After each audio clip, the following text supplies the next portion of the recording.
నీట్గా ఉంటుంది మధ్యలో దూరాకండి అబ్బాయి అయితే ఇల్లు నీట్గా చేసుకుంటే ఇల్లు నీట్గా ఉంటుంది. మరి మన లోపల చెత్త ఎక్కడ ఉంటుందో చెప్పండి.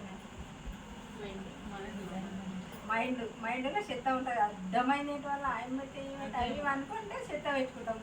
ఏది లేకుండా నేను ధ్యానం చేస్తానంటే శ్వాస మంచిగా ఉంటుంది, నీ శ్వాస నీతో ఉంటుంది, నీ ఆరోగ్యం నీకు మంచిగా ఉంటుంది. సార్ చెప్పేది అదే, కూర్చో. శ్వాస నీ లోపలనే ఉండడు గురువు. ఒక్క చెప్పేది అవసరం లేదు. నాకు అడుగు వస్తే నాకు తక్కువ అవుతుంది, నీకు వస్తే నీకు తక్కువ అవుతుంది.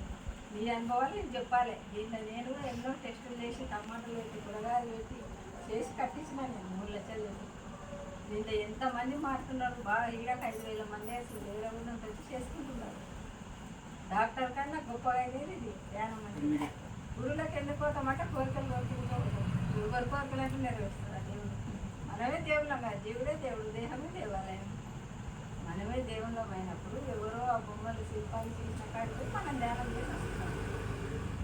దేవాలయాల్లో ధ్యానాలయం కావాలని గురుగారు చెప్పింది. తిరుగుతున్నాము, కట్టిస్తున్నాము, తిరిగి చెప్పేటోళ్ళే లక్ష్మీనారాయణ. మీరు అన్నం ఆడికి పిలిచారిపోతే అవి చెప్తా అంటే అది కాదు. నీ అంతకు నువ్వు సొంతం చెప్పాలి. నీ శ్వాస ఎక్కడుంది, శ్వాస ఎట్లా గుర్తుపట్టాలంటే మనం ఏదన్నా పని మీద బయటకు పోతాం, ఒకటే ముక్కులో శ్వాస వస్తుంది.